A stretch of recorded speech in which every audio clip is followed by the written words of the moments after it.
Okey, itu dia tadi persembahan daripada Ed Sheeran, Thinking Out Loud. Waktu sekarang ni 2:07 petang dan seperti yang DM janjikan kepada anda, kita sudah pun bersama dengan tetamu kita di studio hari ini. Okey, DM kenalkan sikit, namanya Muhammad Afifi Muhammad Aris, lahir pada 5 Jun 92, tahun 92, merupakan pelajar pengurusan perniagaan dan peruncitan, ijazah tahun akhir sekarang ni Yes. Tu dengar suara dia. Okey, dan juga istimewanya didatangkan khas daripada UiTM, merupakan Setiausaha Eksekutif MPP UiTM bagi tahun 2014 dan 2015. Juga merupakan ahli tim Magic Parlimen Belia Selangor. Itu dia. Apa khabar Encik Afifi? Kita panggil Afifi je lah masa sikit kan. Apa khabar? Baik, alhamdulillah. Okey, ni baru habis kelas tadi Baru habis kelas tadi pagi. Terus shoot datang ke sini. Okey, dan kita sebenarnya bangga juga sebab DM juga merupakan pelajar UiTM. Oh ya, tahun gila tu. Bekas pelajar UiTM tahun 2005 kita grad. Lama dah tu. Tak tahu nak panggil super duper ke apa benda. 10 tahun yang lepas. 10 tahun yang lepas. Namun orang kata setiap kali kalau lalu kat UiTM tu ada rasa rindu tu, teringat-ingat lagi kan hari terakhir bila lepas hantar tesis semuanya. Biasa tu. Itu perkara biasa kan. Kenangan dengan kawan-kawan. Kenangan dengan kawan-kawan. Jadi macam mana tesis okey? Tesis sem depan. Praktikal baru buat tesis. Jadi maknanya sekarang ni masih ada kelas macam biasa. Tapi dalam sama sekarang ni kita tengah belajar untuk buat tesis. Okey. Jadi Afifi akan bersama dengan kita sehingga jam 3 petang nanti, dan kita akan banyak benda nak tanya ni. Antara soalan-soalan panas pun ada juga yang kita nak tanya. Pasti ramai yang nak tahu kenapa jadi macam tu. Okey, tapi tak apa. Sebentar nanti kita akan kongsikan bersama dengan Afifi. Kita bagi relax dulu keadaan. Kita layan dulu daripada Hakim and the Magistrate dengan lagunya Portrait di My Suara FM. Okey, sekarang ni DM bersama dengan Afifi. Okey Afifi? Yes. Alright, kita sebenarnya sebelum kita borak ni tadi banyak juga persoalan yang nak dipertanyakan. Cuma soalan pertama, mungkin ramai yang masih tak tahu, ataupun mungkin di kalangan pelajar-pelajar UST yang masih lagi tak faham kewujudan MPP ni apa sebenarnya. Mungkin boleh dijelaskan serba sedikit. Kenapa nak wujudkan MPP? Dia kalau MPP ni sebenarnya dah lama dah wujud di setiap universiti. Sebelum ni kalau kadang-kadang dipanggil JPP, kalau di setengah universiti dipanggil Majlis Perwakilan Mahasiswa, dah jadi MPM. Tapi di UiTM kita masih kekalkan MPP. First of all, untuk MPP ni kita mesti ada satu perwakilan yang untuk orang kata union lah, untuk semua kan.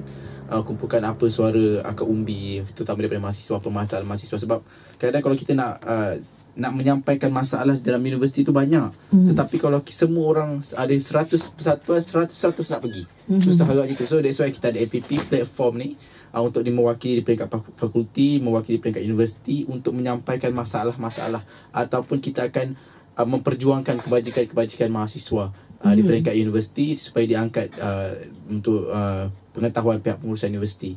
Sebagai contohnya macam kad diskaun siswa satu Malaysia tu, itu diangkat daripada MPP. Untuk memberikan diskaun ke mana-mana mereka pergi kedai buku, beli peralatan tulis. So mana-mana kedai-kedai terpilih ada menerima kad diskaun satu Malaysia tu. Yang itu asalnya diperjuangkan oleh MPP. Apabila mahasiswa keluh kata harga barang naik lah, nak beli benda tu dengan harga mahal, so that's why MPP kita come up with kad diskaun. Lepas tu voucher buku satu Malaysia tu sebenarnya adalah dalam persidangan MPP.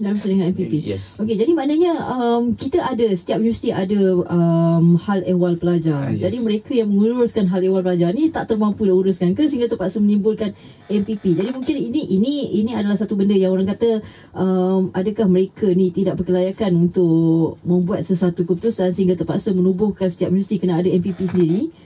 Tak cukup staff ke? Dia bukan pasal isu staff tak cukup ataupun sebagainya. Hal ehwal pelajar ni hanya perantara saja. Tapi dalam hal ehwal pengurusan pelajar mungkin HCP. Tapi kalau kita nak struktur MPP ataupun pelajar tu sendiri, dia mesti ada badan sesama mahasiswa tu sendiri. Kadang mahasiswa tak suka bila HCP ataupun pihak-pihak tertentu cuba mencampuri urusan mahasiswa. Sebab betul. Kadang HCP pun bukannya rasa macam ni, dia tak sama sebaya dengan kita. Kadang kita ada haluan kita Kita pun sendiri. tak suka pergi HCP. Yes. Jadi dia orang nak perlukan seorang yang boleh jadi medium. Dan MPP adalah medium dia. Jadi begitulah sebenarnya. HCP ni just bila ada masalah dan sebagainya, kita baru rujuk HCP, kita minta pandangan HCP. Tetapi dalam hal sekarang HCP jangan terlampau mengongkong apa yang mahasiswa mahukan. Kalau nak pun cuba berikan kalau rasa benda tu tak boleh, kadang-kadang mahasiswa ni orang muda, banyak benda nak buat. Kadang-kadang HCP ni orang yang berpengalaman, jadi dia kata tu tak boleh. Tapi dalam menyampaikan ketidakbolehan itu, janganlah sampai rasa MPP ni seolah-olah, ataupun mahasiswa ni seolah-olah macam apa orang kata, boleh dia orang memberikan arahan kepada kita, seolah-olah kita ni menjadi macam boleh menimbulkan rasa ketidakpuashatian. Itu yang masalah dia sekarang. Bila banyak benda HCP nak kongkong sana kongkong sini, yang itulah akan jadi terjadinya berontak dalam kalangan mahasiswa. Dia ada perseimbangan lah dalam kita memberikan cadangan. MPP memberikan cadangan, HCP bukan sahaja menolak tapi mempertimbangkan setiap cadangan tu supaya masing-masing dapat mencapai orang kata kata persetujuan, supaya pelajar-pelajar kita akan lebih produktif dalam memberikan idea, betul kan? Kalau dia tak nak, dia tak terima pun, cuba tambah baik. Itu saja.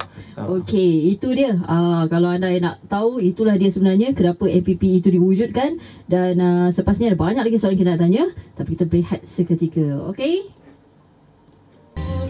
Okey, kita masih lagi bersama dengan Afifi bercerita tentang pertubuhan MPP. Okey, dan sebenarnya kalau kita nak cakap pasal pelajar-pelajar ni, selain daripada masalah kad ataupun masalah buku yang mahal, sebenarnya apa masalah yang terbesar yang selalunya dihadapi oleh pelajar yang terpaksa diuruskan atau yang terpaksa diperjuangkan oleh MPP? Terutamanya isu-isu kebajikan lah. Bila kita kata pada pasca sekarang ni, kebanyakan adalah kos kenaikan sara hidup yang tinggi. Kita mengambil contoh paling mudah, contoh di UiTM Shah Alam, yang mana kapasiti dalam kampus tu lebih daripada 30,000. Jadi kadang-kadang bila demand ni tinggi, demand ni makna benda-benda apa, sebab kita kapasiti tu tinggi, so maknanya supply kadang berkurangan. Supply sebagai contoh macam perumahan, contohnya macam kedai-kedai makanan yang orang kata yang boleh student pilih kan. Jadi bila contohnya macam bila tempat tinggal kurang, jadi kenaikan kos sara hidup tu dia meninggi. Sebab demand ramai tapi supply kurang. So maknanya owner tu dia boleh naikkan sewa rumah suka hati dia lah. Betul. You tak nak, you keluar macam tu. Waktu dia dulu pun satu bilik ada 4 katil dah bereka tu kan. Seorang dia charge 150. Bilik kecil je. That's why lah tu jadi cerita. Bila mahasiswa ni terpaksa, itu kadang-kadang ada mahasiswa yang bukan datang daripada keluarga yang senang. Bila dia terpaksa duduk luar, contoh duduk sewa kat Sesi 7, daripada Sesi 7 nak ke UiTM kena naik bas, so tu dah perlukan duit lagi, nak bayar tambang bas, pergi balik kena kira, nak pergi makan lagi. So duit PTPTN hanya berapa satu semester, 2,500 3,000 saja. Jadi kadang-kadang diorang terpaksa berkira kan, dengan nak beli buku lagi, kadang-kadang nak pergi assignment, nak buat report dan sebagainya. Itu semua duit. Tipulah kalau kita katakan mahasiswa ni tak nak, at least mesti dia nak tengok wayang sebagai. Takkanlah. Ada juga waktu-waktu kita nak fun dengan kawan kan. Jangan kata sekolah, kadang ada orang kata jadi mahasiswa ni kena belajar je 24 hours. Tak boleh. Kadang-kadang you ni gila ke apa kan. Kita takkan nak hadap buku every time kan. So kita hidup kena realistik. Dia jadi macam itulah. Tapi that's why bila dah berhadapan ni, kos sara hidup lah yang paling tinggi, ataupun bermasalah yang paling tinggi dalam kalangan mahasiswa. Jadi that's why MPP cuba sedaya upaya untuk kita kurangkan. That's why lah tertubuhnya itulah, macam saya kata kat diskaun Satu Malaysia, kita mohon daripada kerajaan untuk berikan voucher buku Satu Malaysia. Dan minggu lepas Pergerakan Majlis Perwakilan Pelajar Kebangsaan MPPK baru saja berjumpa dengan Yang Berhormat Datuk Seri Hassan Malik, Menteri KPDN KK. Diorang request balik supaya disemak semula.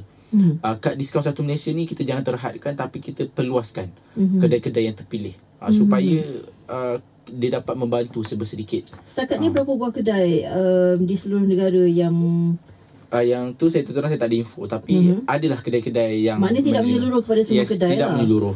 Dan alhamdulillah tak silap saya 2 minggu lepas juga MPPK, Majlis Perundingan Pelajar Kebangsaan juga baru bekerjasama, bukanlah bekerjasama, kerjasama dengan Kementerian Pendidikan dan Asia telah menerima cadangan untuk kita berikan harga yang terbaik kepada mahasiswa untuk tu rasa nak belajar balik ni. Yes. Dia jadi situ. That's why kita perlukan medium. Dan MPP ni adalah medium yang mana kita rasa rasanya kadang kita mahasiswa kita ada cadangan baik tapi kita tak tahu nak salurkan. Saya ni mahasiswa biasa.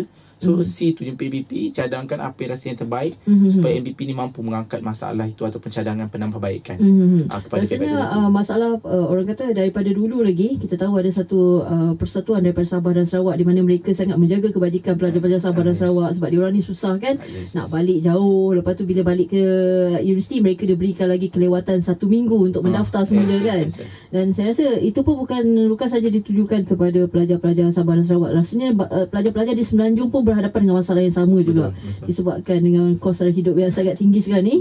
Kos bas, tambang bas dengan kita jangan kalau tu kadang-kadang bila kita kata kat atas, orang kat atas kata it's okay. Dia kata di persepsi diorang, mereka kata kos sekarang ni masih kurang. Tapi sepatutnya diorang kena turun bawah betul-betul, tanya betul-betul sebenarnya masalah tu banyak. Cuma macam mana kita nak menangani je. Supaya persepsi mahasiswa ini kembali semula kepada kerajaan yang sedia ada dan sebagainya lah. Okey, itu dia. Berkenaan dengan orang kata apa, kebajikan pelajar-pelajar ni, memang pelajar-pelajar di Malaysia ni berhadapan dengan macam-macam masalah. Bukan kata masalah apa, yang penting sekali adalah masalah kewangan. Maklumlah kita ni dalam keadaan nak membesar. Nak membesar makan pun banyak, bila stres makan lagi, tak stres pun makan. Dah bersukan nak makan lagi.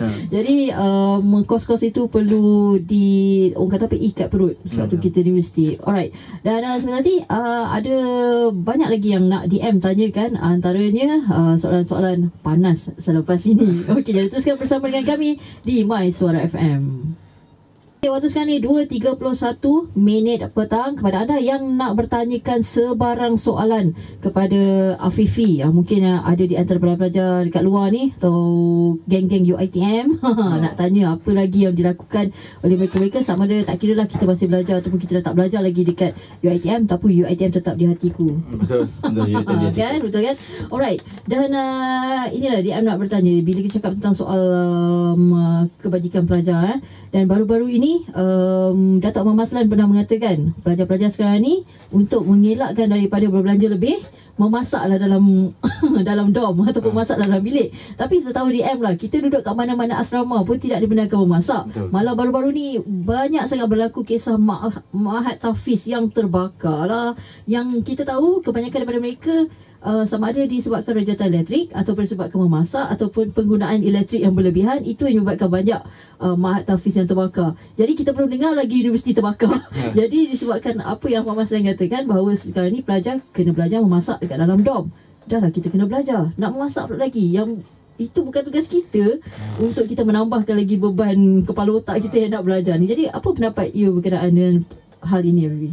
Itulah kadang-kadang, that's why kadang bila kita dalam meeting sama Majlis Perwakilan Pelajar ni, kadang kita selalu cakap, kadang statement daripada beberapa orang kenamaan ni, terutamanya menteri ataupun timbalan menteri ni, sebelum dia nak keluarkan statement tu, baik dia fikir dulu, jangan cakap je. Tapi apa yang kita dapat feedback, memang sebenarnya Datuk Ahmad Maslan dia tujukan kepada pelajar-pelajar yang duduk di luar kampus. Tapi cerita dia sekarang, mostly yang hadir masa program dia tu adalah orang yang duduk dalam kampus, yakni orang duduk kolej dan sebagainya. Dan kalau kita ikut peratusan keseluruhan pelajar UiTM, memang hampir dikatakan separuh tu mesti duduk kolej. Jadi memang kita tak boleh nak tumpukan kepada pelajar yang duduk luar kolej. Semata kadang yang duduk rumah sewa ni pun beban diorang sangat tinggi. Kadang-kadang kita nak buat makanan tu, nak masak sendiri, kos dia lebih tinggi daripada kita makan kat kedai. Betul kita makan kat kedai daripada kita masak sendiri. Lagi nak tu masa lah pula kan. Masa berbagai, kadang kelas daripada pukul 8 sampai pukul 6. Free 12.2. Celah mana nak pergi pasar, nak pergi pasar, nak masak dan sebagainya, kan? nak kejar bas lagi dan sebagainya. Kalau yang ada transport maybe okay, tapi yang tak ada transport. So that's why kadang-kadang kita nak pihak kerajaan, bila kita utarakan permasalahan, sebenarnya masa on that time student tu tanya masalah, sebenarnya masalah yang dihadapi dengan kuasa hidup. Dan that's why Datuk Ahmad Maslan keluar dengan cadangan seperti itu rupa. Sepatutnya bila mahasiswa komplain ataupun mengadu nasib kita, sepatutnya kementerian ataupun pihak-pihak berwajib jangan cakap ikut dan dia je. Sepatutnya kalau tidak pun paling tidak cakap lah, kita akan cuba pertimbangkan mana yang patut dan sebagainya. Kita akan memperkasakan mana-mana yang boleh diperkasakan. Bukannya bagi cadangan yang maybe logik tetapi tidak masuk akal pada ketika sekarang lah. Dengan yalah, susah lah nak cakap kalau dengan orang-orang susah nak cakap kadang-kadang yalah betul juga, kerana kita pun terfikir juga dia pun pernah belajar di universiti. Jadi pastinya dia tahu masalah memang daripada dulu sampai sekarang dekat universiti dalam bilik kolej memang kita tak boleh memasak. Betul. Kan? Kalau contohnya ada juga, kalau kita nak compare dengan universiti di negara, contohnya macam kawan saya belajar di Jepun. Di Jepun, diorang memang kolej, tapi kolej diorang ada boleh buat masakan sebab memang dah disediakan ada satu dapur khas yang boleh dikongsi dengan semua orang. Itu okey, tapi yang kita kat kolej kita tak ada. Kita tak ada macam tu. Dia sekadar bilik saja kan. Yes, betul. Lepas tu ada almari satu dengan bilik air. Jadi mungkin selepas ni perlu ditambah baikkan. Kalau nak dicadangkan satu perkara itu bukan tanggungjawab kita sebagai pelajar untuk menyediakan semua itu. Betul. Tapi pihak universiti kena sediakan. Kalau nak bagi masak, bagi satu ruang yang mana ruang itu selamat untuk semua orang menggunakannya. Betul. Sebab supaya kita dapat mengelakkan daripada masalah-masalah sebegini berlaku kembali. Okey, selepas ni kita tahu pelajar kita juga berhadapan dengan masalah GST top up. Ini juga antara perkara yang selalu dibangkitkan, dan juga selfie atas pentas convocation. Oh, ini dia. Kejap lagi kita tanya apa kes ni bro. Panas. Soalan panas yang DM nak tanyakan kepada Afifi. Okey, pertama sekali DM nak tanyakan ialah berkenaan dengan baru-baru ini DM bacakan berita tentang pelaksanaan GST akan dipertimbangkan kembali kepada mereka yang berpendapatan rendah, terutamanya golongan mahasiswa. Okey, jadi bila kita cakap tentang golongan mahasiswa, antaranya selain daripada masalah makan, selain daripada masalah tempat tinggal, selain daripada masalah pengangkutan, masalah top up. Sebab kita tahu pelajar kita tak semuanya mampu untuk pakai pasca bayar. Dan ramainya kadang tak ada kredit kan. Semuanya mengharapkan kepada top up, dan apabila top up ini dinaikkan GST sedikit terkesan. Dan tentunya, dan kemudian dikatakan kembali selepas ni top up diharapkan beli RM10 dapat RM10. Tetapi masalahnya bukan di situ. Masalahnya memang kita sekarang ni beli top up RM10 dapat RM10, tetapi GST yang 60 sen tu yang kita persoalkan. Jadi bagaimana Afi tengok benda ni sebagai efek dia kepada pelajar-pelajar atau mahasiswa ni? Dia sebenarnya betul lah cakap tak semua pelajar ni mampu nak pakai line. Dia mesti akan top up dan sebagainya. Kadang-kadang dalam top up dalam seminggu tu kita memang realistik. Kita itulah tu saya kata daripada awal, kita hidup kena realistik. Bukannya pelajar ni hidup dia untuk belajar saja. Dia pun ada life dia sendiri. Top up tu terang memang untuk aware, untuk parent dan sebagainya. Kadang dalam seminggu tu memang akan lebih daripada RM10 top up tu. So memang GST tu akan dikena. Sepatutnya pihak kerajaan ataupun pihak yang bertanggungjawab mengenai GST ni, bila you nak implement, Datuk Seri Najib dia announce pengenaan GST ni 2013. So kita implement tahun 2015. Yes, kita announce masa tu bajet duit 2013. So maknanya waktu tu bulan Oktober 2012 Datuk Seri Najib. So it's supposed to be kerajaan ada masa yang cukup panjang. Yes, 1 year and a half untuk rancang betul-betul macam mana pasal isu top up GST ni boleh terlepas pandang. Bila dah implement tiba-tiba tu kata ada GST. Di sini tak ada GST ni. Lepas tu kata dalam masa 3 bulan settle semua benda. UK masa implement GST pun bertahun dia nak settlekan masalah dia orang. Mana boleh seorang menteri bagi jaminan 3 bulan nak settle. Jangan bagi benda-benda yang orang kata yang boleh memakan diri sendiri. Sebab sekarang ni maklumat semua di hujung jari. Rakyat boleh check, mahasiswa boleh check everything. That's why bila jawapan seorang menteri tak tally dengan info yang kita dapat, kita kadang-kadang kita compare Malaysia dengan negara-negara luar. Memang nak jadi negara yang baik, memang kita akan ada comparison. Kepimpinan pun macam tu juga. Semua benda akan compare mana yang lebih baik. That's why bila menteri keluarkan statement macam tu yang jadi macam rakyat pun jadi macam marah. Terutama golongan-golongan yang memang terkesan dengan pelaksanaan GST. You kata benda ni tak kena GST, tapi bila kita beli kena GST. Mana? Lepas tu bila I report, penguatkuasaan kurang dilaksanakan. Nak buka kertas siasatan apa memang dah ada GST. Memang dah ada. Tak perlu nak buka kertas siasatan untuk per individu. Kadang kertas siasatan pula kau tak apalah, it's procedure, okay, SOP, okay, it's okay. Tapi kadang berbulan-bulan Memakan masa Memakan berbulan. masa. Begitu jugalah apa yang berlaku kepada isu top up ni. Sewaktu nak melaksanakan JST mengambil masa yang sangat pendek, tetapi apabila nak ditolak kembali JST tu mengambil masa sehingga 6 bulan. 6 bulan untuk diselesaikan. 6 bulan tu suffering untuk orang macam kita ni, macam DMC pun masih pakai top up lagi. Okey, itu bila kita cakap tentang soal JST. Namun orang cakap macam mana pun kita berbicara tentang soal ni, ini orang kata antara tanggungjawab kita yang perlu nak tak nak kita perlu hadapi. Okey, tak apa, kita tutup dulu soal GST. Okey, yang DM nak tanyakan ini, pastinya ramai nak tahu. Ini berkenaan dengan selfie sewaktu convocation. Tahniah sangat. Ini soalan panas ni juga. Jadi kita tahu bila cakap pasal apa ni, itulah dia, bila ada top up lebih macam ni lah jadinya. Semuanya pakat-pakat nak selfie, budaya selfie sana sini, budaya selfie tak kena tempat ni. Jadi DMC tak pernah masa sewaktu convocation tak pernah lagi berselfie dekat atas pentas lah, sebab masa tu budaya selfie tak ada lagi. Handphone pun kita ada gambar je. Masa kita tak ada Instagram pun lagi kot, masa 2005 tu. Jadi mungkin Afifi boleh nyatakan orang kata apa, pendirian Afifi tentang perkara ini. Nak defend ke, nak apa ke, macam mana? For the first place, memang kita kena mengakui memang itu kesilapan pelajar itu. Memang for the first place lah, sebab ia merupakan acara adat istiadat. Kita memang kena mengakui, pelajar tu pun kena mengakui memang kesilapan dia kat situ, kesalahan dia. Tapi bila tindakan yang diberikan tu agak sedikit mengejutkan lah apabila kita baca daripada tak silap saya baca sendiri daripada Awani masa tu dan Metro, harian Metro semalam, kalau tak percaya cek semula. Kenyataan daripada pihak pengurusan tertinggi universiti mengatakan kemungkinan besar akan digantung 1 tahun ataupun 2 tahun.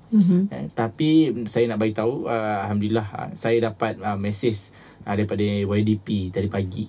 Saya dah bincangkan perkara ini semalam di dalam MPP. Apa pendirian kita mengenai perkara ini. Apabila jatuh hukum tu 1 tahun 2 tahun, dia agak macam berat. Kalau kita tengok ada sebelum ni ada universiti tempatan yang mana yang dia menerima ijazah seni tari. Dia pun menari semasa adat istiadat tu. Tetapi yang tak silap saya hanya dikenakan amaran lisan. Dan saya pernah juga kawan saya pada satu ketika dahulu, UiTM, pelajar UiTM, dia convocation, dan di masa dia ambil scroll tu, dia memeluk orang yang memberi scroll tu, iaitu Naib Chancellor UiTM. Dia memeluk memang secara spontan. Memang dia mengakui memang secara spontan. Dia memeluk. So pun dia memberikan macam orang menegur dia selepas tu. Tetapi masa tu kurang hebohan ataupun tak dapat sangat liputan peluk VC kat atas pentas masa istiadat konvo. Tapi kali ni sebab Pro Chancellor, dalam masa sama isu selfie ni diviralkan pula semua, macam it's big issue kan. Jadi sebenarnya ketua kami YDP MPP telah pun menghubungi pihak pengurusan dan deal yang dikeluarkan adalah boleh diselesaikan secara baik, yakni pelajar tu berjumpa dengan VC, yakni Vice Chancellor. Tetapi apa yang kami dapat terima apabila pelajar tu sendiri menolak cadangan tersebut. Jadi dia still dalam siasatan. Masih dalam siasatan. Masih dalam kita orang pun tak dapat lagi the correct figure kenapa pelajar tu menolak. Saya pun tak pasti kenapa. So saya akan cuba tunggulah apa jawapan dia. Tapi setakat ni memang di peringkat MPP kita cuba untuk menjaga kebajikan dia ataupun memperjuangkan dia. Kita minta kalau Awani pun sebenarnya dah buat undian di portal. Saya pun terlibat juga dalam proses mengundian tu. Dan keputusan yang keluar adalah paling tinggi semalam, 66% adalah memilih untuk diberikan amaran lisan kepada pelajar terbabit lah. Janganlah sampai buang gantung dan sebagainya. Betul. Sebab tempoh 1 tahun 2 tahun tu sangat besar dengan kesilapan dia. Mungkin kesilapan tu ialah dia macam mengganggu adat istiadat pertabalan seseorang raja kan. Betul. Jadi sebenarnya adakah pelajar kita ni, tak tahulah, adakah mereka sebenarnya aware tentang bila kita katakan adat istiadat, bermakna itu adalah sesuatu peraturan ataupun satu acara yang tidak boleh dilanggar langsung, ataupun mereka menganggap adat istiadat is a convocation, walaupun dipanggil adat istiadat tapi it's still orang kata fun, happiness. Dia macam mana, kalau kita sebab dia lah, kita ni memang Melayu ni penuh dengan adat dan tradisi. Memang kita kena patuh. Tapi dalam masa sama juga kita ni macam saya punya generasi ni, generasi Y yang mana memang celik-celik kadang kita punya implement untuk adat istiadat ni hanya pada acara-acara tertentu. Dan bila-bila acara-acara tertentu saja, jom maknanya kita tak be aware dengan perkara-perkara, sebab dia kadang-kadang perkara tu just acara tertentu je baru ada adat istiadat. Kadang bila kita terlibat baru kita tahu rupanya ni rupanya kena macam ni, macam ni. So kadang-kadang bila kita sekali-sekala, memang kadang-kadang ni first time pula, tak silap saya, masa saya sendiri saya punya konvo diploma tak diberi pula amaran kata jangan selfie dengan so maknanya kadang kita tak tahu benda tu. Memang tak tahu. So memang bila dah terjadi, itulah akibat dia. Jadi rupanya tak boleh. Mungkin selepas ni setiap universiti perlu mengeluarkan syarat-syarat ataupun orang kata apa, peraturan-peraturan suatu adat istiadat ini, dan ataupun mungkin perlu juga diberitahu sebenarnya adat istiadat ni apa benda sebenarnya. Daripada mula kenapa kita perlu begini, kenapa perlu jalan begini, waktu menerima kenapa harus begini, perkara-perkara tu supaya mereka lebih faham, ini adalah orang kata tradisi setiap universiti untuk mengadakan adat istiadat ni kan. Selfie pun sekarang memang trend, tapi dalam sama juga kita kena tahu lah, walaupun trend macam mana pun, for the first place memang salah student tu, kita tak boleh nafikan, tapi itulah kita kena consider balik lah jatuh hukum. Tapi walaupun macam mana pun, orang kata dia masih lagi dalam peringkat perbincangan, perdebatan, masih lagi dalam peringkat merayu dan tak merayu ni. Ni dah rasa macam kes mahkamah dah ni. Yelah, in the same time pun budak tu dah convo dah. Dia dah grad dah. So what do you think? Except I'm not sure kalau budak tu memang dah sekarang ni sambung degree. So makna penggantungan kat situ. Tapi sekarang budak tu dah ada diploma dah.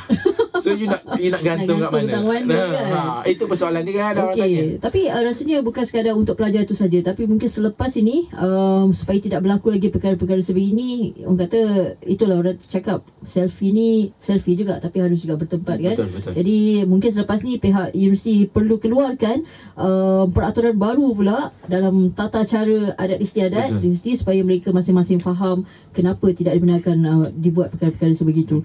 Okey, terima kasih Afifi kerana sudi bersama dengan My Suara FM. Terima kasih banyak yang menjemput. Penyakit dekat sejam dah kita kat sini. Dan banyak juga kes-kes. Kita menunggu lagi poll tu macam mana. Undian tu. Dan kita harapkan sesuatu yang terbaik boleh dilakukan untuk pelajar tersebut. Dan DM rasa sebagai seorang pelajar pun, bila ada orang cuba untuk mempertahankan you patut memberikan mereka, orang kata apa, diri sendiri tu satu penghormatan. Betul kan. Dan sekarang ni, dalam keadaan sekarang ni, kalau apa pun dalam dunia sekarang ni, bila kita terlibat dalam dunia kepimpinan, terutamanya kalau dulu pepatah orang kata kalau kita memberi sebelah tangan kanan, tangan kiri ni tak perlu disorokkan. Tapi dalam situasi sekarang memang you kena show. Kalau tidak nanti orang kata you tak buat kerja. Memang dia tak nak macam tu. You kena show yang you have done something. Ya, betul. Betul. Okey, jadi terima kasih sekali lagi Afifi kerana sudah datang ke Konti My Suara FM. Dan insyaAllah mungkin selepas ni kalau ada apa-apa lagi, lepas ni jangan lupa update kita orang berkenaan dengan keputusan tu nanti. InsyaAllah. Apa yang jadi, sebab kita akan masukkan kat dalam berita juga. Okey Afifi, dan kita harapkan kita akan berjumpa lagi insyaAllah. Terima kasih sekali lagi. Dan mungkin ada kata-kata akhir daripada Afifi untuk pelajar-pelajar UiTM dan pelajar seluruh negara. Sekarang ni saya tahu pelajar-pelajar universiti awam dan universiti swasta, terutama dalam pelajar ijazah sarjana muda, dalam menghadapi minggu-minggu akhir untuk menghadapi peperiksaan akhir semester. Jadi saya berharap semua mahasiswa untuk berjaga kesihatan, rajin belajar dan study untuk mendapat pointer yang baik di kemudian hari. Dan kalau ada sebarang permasalahan, jangan bertindak secara melulu, salurkan kepada medium-medium yang memang pun tugas hakiki mereka, seperti Majlis Perwakilan Pelajar dan Majlis Perwakilan Mahasiswa, supaya anda pun tak terkena sebarang tindakan daripada pihak universiti, dan kita sama-sama untuk membangunkan universiti masing-masing. Okey, itu dia. Terima kasih sekali lagi Afifi, dan anda semua terus dengarkan My Suara FM bersama dengan DM yang akan terus menemani anda sehingga jam 4 petang nanti. Terima kasih sekali lagi diucapkan. Okey, sama-sama. Okey, kita relax dulu. Kita layan petang ni bersama dengan DM.